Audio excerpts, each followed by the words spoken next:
Hello friends, welcome to my YouTube channel. ഇന്ന് എൻ്റെ ഒരു ഡേ ആണ് ഞാൻ കാണിക്കുന്നത്. ഇന്നത്തെ എൻ്റെ ഡേ 6 മണിക്കാണ് സ്റ്റാർട്ട് ചെയ്യുന്നത്. സിയാന്റെ ഉറക്കത്തിനനുസരിച്ച് ഈ ടൈമിങ്ങിൽ വ്യത്യാസം വരാം. ആദ്യം തന്നെ ഞാൻ പ്രശ്നപ്പായി പോയി കോഫി ഉണ്ടാക്കി കുടിച്ചു തുടങ്ങിയപ്പോഴേക്കും എൻ്റെ മോൻ എഴുന്നേറ്റു. പിന്നെ അവന്റെ അടുത്ത് വന്ന് കുറച്ചധികം നേരം ഞാൻ അവനെ കൊഞ്ചിച്ചു. ഈ ടൈം എൻ്റെ ഫേവറേറ്റ് ആണ്. രാവിലെ ഗുഡ് മോർണിംഗ് പറഞ്ഞാണ് ഞാൻ അവനെ എഴുന്നേൽപ്പിക്കാറ്, ഞാനല്ലെങ്കിൽ നന്ദു. അത് കഴിഞ്ഞ് സിയാനും അച്ഛനുമായിട്ടുള്ള ക്വാളിറ്റി ടൈമാണ്. ഈ ടൈമും കൊണ്ട് ഞാൻ കോഫി കുടിച്ചു. അതിനുശേഷം ഞാൻ പോയി കുളിച്ചിട്ട് വന്നു. ഇന്ന് ഞങ്ങൾക്ക് അമ്പലത്തിൽ പോണം. കുളിച്ചു വന്നതിന് ശേഷം ഞാനും സിയാനും പ്രാർത്ഥിക്കാണ് കേട്ടോ. ഇതും സിയാന്റെ ഒരു ഡെയിലി റുട്ടീനാണ് കേട്ടോ. എന്നും മുത്തശ്ശിയാണ് ഇത് ചെയ്യാറ്. ഇനി നമുക്ക് വേഗം അടുക്കളയിൽ പോയി രാവിലത്തെ ബ്രേക്ക്ഫാസ്റ്റിനുള്ളത് നോക്കാം. ഞാൻ അടുക്കളയിൽ എത്തുമ്പോഴേക്കും അമ്മ ഇടിയപ്പത്തിനുള്ള കാര്യങ്ങളെല്ലാം സെറ്റ് ചെയ്ത് വെച്ചിട്ടുണ്ടായി. നാളികേരം വറുത്തു വെച്ചു. കടലക്കറിയാണ് കേട്ടോ ഞാൻ ഉണ്ടാക്കുന്നത്. ആ ടൈമും കൊണ്ട് എനിക്ക് നന്ദു കടലക്കറിക്കുള്ള സവാളയും തക്കാളിയും പച്ചമുളകും ഇഞ്ചിയും എല്ലാം അരിഞ്ഞു വന്നിട്ടുണ്ടായി. അത് കഴിഞ്ഞ് നന്ദു കുളിച്ച് വന്ന് ഇടിയപ്പത്തിന് പിഴിഞ്ഞു തരാണ് കേട്ടോ. നന്ദു വളരെ ഈസി ആയിട്ടാണ് ഇടിയപ്പം പിഴിയുന്നത്. ഈ സമയം പാരലായി അമ്മ അവനെ കുളിപ്പിച്ച് റെഡിയാക്കുന്നുണ്ട്. അപ്പോഴേക്കും ഞാൻ വേഗം കടലക്കറി ഉണ്ടാക്കി. നല്ല ടേസ്റ്റി കടലക്കറി ആയിരുന്നു കേട്ടോ. ഇതിന്റെ റെസിപ്പി ഞാൻ ഒരു ദിവസം ചെയ്യാം. അങ്ങനെ കടലക്കറിയും ഇടിയപ്പവും തയ്യാറായി. ഇനി ഞാൻ വേഗം പോയി റെഡി ആയിട്ട് വേണം അമ്പലത്തിൽ പോവാൻ. അങ്ങനെ ഞങ്ങൾ എല്ലാവരും റെഡിയായി അമ്പലത്തിലേക്ക് ഇറങ്ങാണ്. സിയാൻ എവിടെയെങ്കിലും യാത്ര പോവാൻ വളരെ ഇൻട്രസ്റ്റ് ഉള്ള കാര്യമാണ്. അവനത് കാരണം നല്ല ഹാപ്പി ആയിട്ടിരിക്കുകയാണ്. നമ്മൾ തോട്ടു ധന്വന്തരി ക്ഷേത്രത്തിലേക്കാണ് പോകുന്നത്. നമ്മളൊരു 15 മിനിറ്റിനുള്ളിൽ തന്നെ അമ്പലത്തിലെത്തി.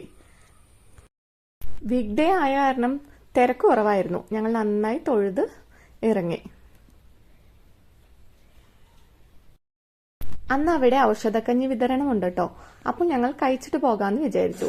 കർക്കിടക മാസമായ കാരണം ചില ദിവസങ്ങളിൽ അമ്പലത്തിൽ ഔഷധക്കഞ്ഞി ഉണ്ട്. ഞാൻ അവിടെ കഞ്ഞിക്ക് വേണ്ടി വെയിറ്റ് ചെയ്തിരിക്കുകയാണ്. നന്ദുദാ എനിക്ക് എടുത്തുകൊണ്ട് തരാണ്.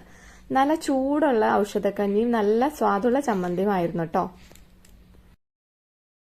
കഞ്ഞിയൊക്കെ കുടിച്ചതിന് ശേഷം ഞങ്ങൾ വീട്ടിലേക്ക് തിരിച്ചു.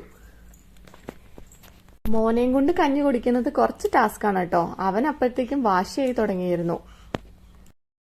വീട്ടിലെത്തി പാല് കുടിച്ച് അവൻ വേഗം ഉറങ്ങി.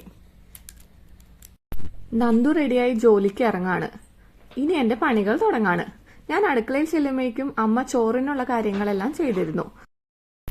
ഇനി മോനുള്ള ഫുഡെല്ലാം പ്രിപ്പയർ ചെയ്യാണ്. അവൻ ഉച്ചത്തേക്കുള്ള വെജിറ്റബിൾസ് എല്ലാം കട്ട് ചെയ്ത് വെച്ചു. രാവിലത്തേക്കുള്ള കുറുക്കും ഉണ്ടാക്കി. കായക്കുറുക്കാണ് കേട്ടോ ഉണ്ടാക്കിയത്.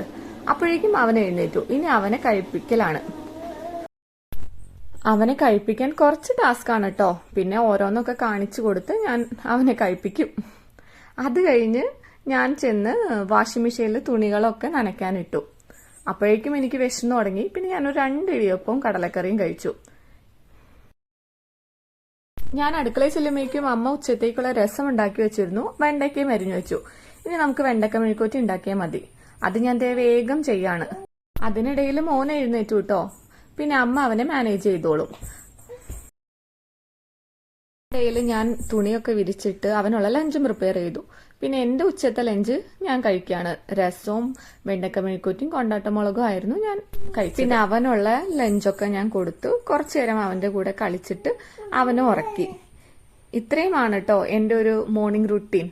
രാവിലെ 6 മണി തൊട്ട് ഒരു 2 മണി വരെ ഉള്ളത്. ഇതിൽ വ്യത്യാസങ്ങൾ വരാം.